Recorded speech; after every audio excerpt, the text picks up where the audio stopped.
Q101 Merritt's Music Mix. Corey, joined by Becca Hess on the phone. She is not only one of the organizers of Rockin River Music Fest, but she gets to perform as well. Becca, you get to wear, you're wearing two hats for this festival. For one, you're helping putting it all together, and you get to be on the stage as well. Can you tell me about being a coordinator? Is this the 8th Rockin River? This is the 8th. Yeah, we started in 2009. So it's become old hat for us. It's our third one here in Merritt, and I think we've really hit our stride and feel right at home here now. Everybody here has been so welcoming for the festival to be back, and they're excited. And they know that it's while it's different company than Merritt Mountain Music Fest. It's just nice to see a lot of the same faces and really the same premise to have great country music come back into the country music capital. No kidding. You definitely have, I would say, hit your stride. I'll agree with you on that. But for somebody that doesn't understand what it takes to put together, it's a 4-day, it's a weekend in one spot in the middle of the summertime, but it's a year-long endeavor, right? Can you talk about that? Oh, absolutely. No, it is definitely a year-round thing. The planning for the next year starts about 3 months before this year. So we're well into planning for 2018. Like I said, we feel so much at home here. We're constantly looking ahead and planning for the next season. But it's for anybody who's ever thrown a party. I know my mom, when she throws a party, about a couple minutes before everybody's arriving, she's running around and making sure we have everything. Well, imagine that times about 3 billion. Yeah. Then you just pray everybody shows up for your party and you're not in your birthday dress crying. Sure, yeah. It's my party. I'll cry if I want to.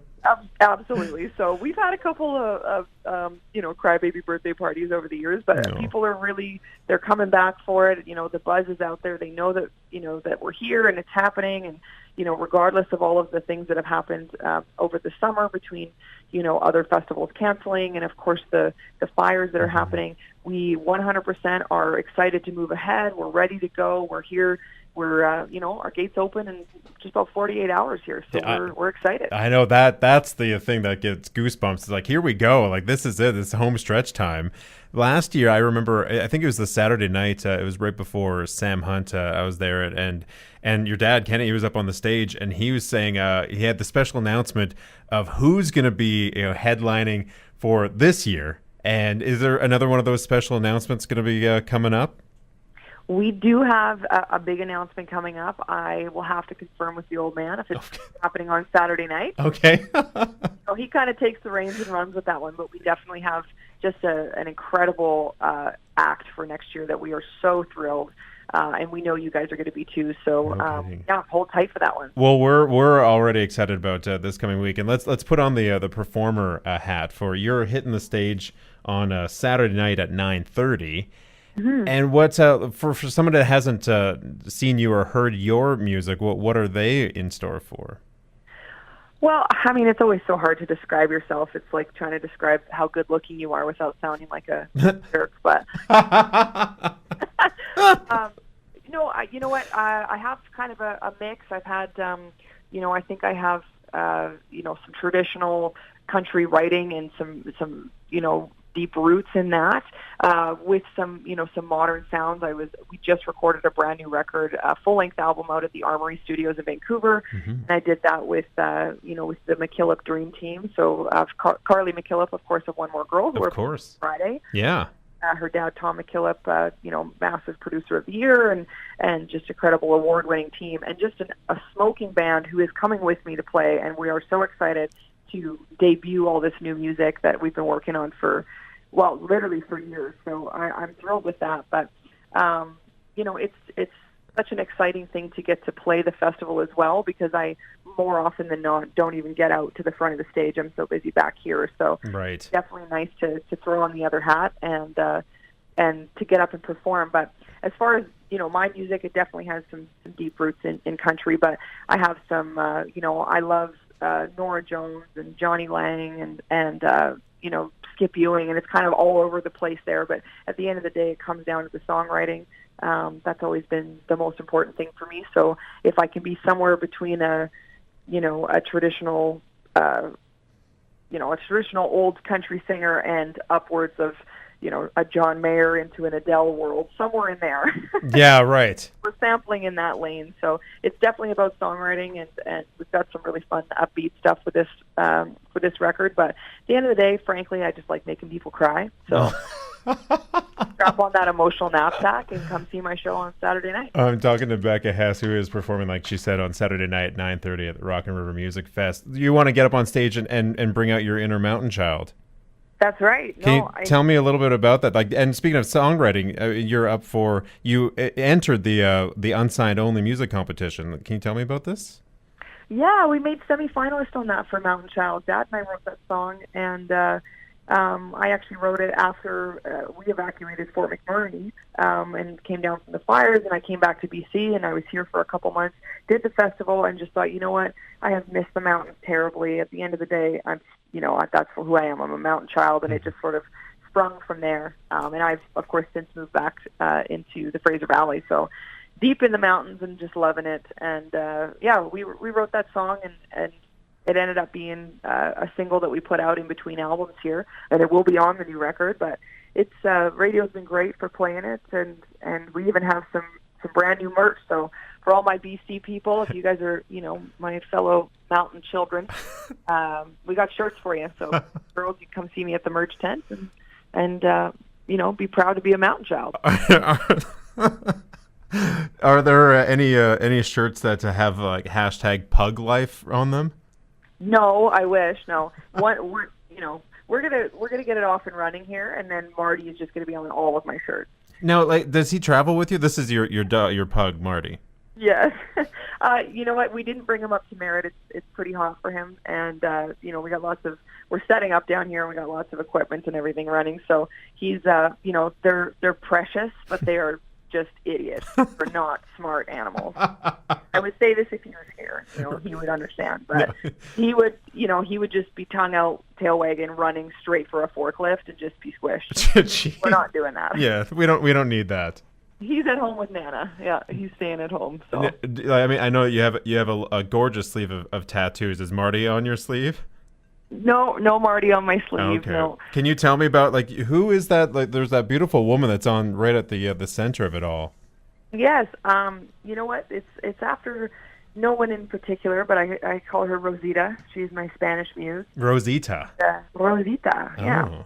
I always loved the the Dia de los Muertos, the Day of the Dead, kind of down in Mexico, and my parents live in Arizona, and so there's a lot of that down there, and so I've always loved the language, and I listen to Spanish music all the time, and I just love that. So it felt totally right to have this beautiful Spanish songstress on my arm. But I've got some of my dad's lyrics on here. I've got just little pieces of patchwork of my life, and Miles Kane out in Vancouver at Steveson Tattoo did it, and he's just a phenomenal custom artist, and I get tons of compliments on it.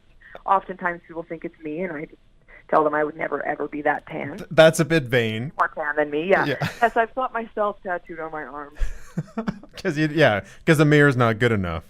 No, I don't need a mirror. I just look at her and I'm like, yes. There you go. When did you when was your first tat, and when's the last one you got? My first one I was like 16, and I had a symbol on my back, and my dad was just freaked right out about it. Was not having it. It wasn't a lower back. I know what everybody's like, okay, sure, but no, it wasn't a lower back. It was up between my shoulder blades. It was simple, and I've since added to it. And then, I finished the sleeve. We did that in 4 sections and sat for 5 or 6 hours every time, and just kind of went for it. And even having planned it for so many years, waking up when I got the first section of it done, waking up next to it, I was like, oh my goodness, what have I done? That thing, it's a huge commitment. So the most you've ever planned of it, it's still such a big commitment. So, but I absolutely love it, and I think I did it for me. I've always loved the look of them when they're well done. But it's definitely something that sticks out at CCMAs. Yeah, a bit of a calling card for me, and I'm good with that. Well, you're finding a lot. I mean, there are a lot of performers that are getting them done too. But as I roll, just before I let you go, like, what do you think about? You see Justin Wilson's tattoo with the logo in your dad's face? Yeah, Justin Wilson proved himself to be our ultimate fan, and he approached me quite a while ago, and I kind of kept putting him off, thinking, man, if this guy goes and gets a tattoo of Rockin River and then a month later regrets it, I'm going to feel terrible. Yeah. I really put him off, but he was after it. He's out of Millennium Inc. in Vancouver, and just a heck of a guy. He is ridiculous. Yeah. He went and got our massive logo, and he drew up like a cartoon of my dad, of Kenny. Yeah. And it looks like Johnny Bravo. Serious. But yeah, no, he went and got that done, and I went and sat with him while he was getting it done. We did a little video and everything. But, I mean, do I ever think I would grow up and see my dad's mug on some random guy's big old flag? Yeah. No. But here we are, living in 2017. It happened. This is the magic that Rockin River Music Fest brings. It's infectious. Well, let's wrap it up. We'll remind the listener that again, you're hitting the stage at 9:30 on Saturday. Who are you most looking forward to seeing? I mean, you're performing and you help put it all together, but who's your number one? Oh, it's like picking your favorite child. That's so hard to do. You know what? The Casey and Willie is just going to be so legendary. Willie Nelson's never been here. Of course, my dad Kenny played this stage for 18 years. Yeah, I know Johnny Cash was here, George Jones was here, everybody came here. But Willie's never been on this stage, so for us it's just such an honor to have him. And I'm a huge fan of Casey and her whole Rhinestone Review. I think it's going to be phenomenal. And, I mean, our hometown boy, Brett Kissel, is one of my favorite acts. He's just so good. So those will be my top three for sure. But I'm thrilled to see everybody. I can't wait. And I know you've been interviewing a lot of them, and I thank you for pumping our jams all the time. Oh, yeah. We'll see you down at Rockin River next weekend. You got it. This weekend. This weekend. Hey. It was still Sunday. You've got a lot of work still ahead of you, so I'll leave that one to you. We'll see you this weekend. This weekend. All right. Thanks a lot, Becca. You bet.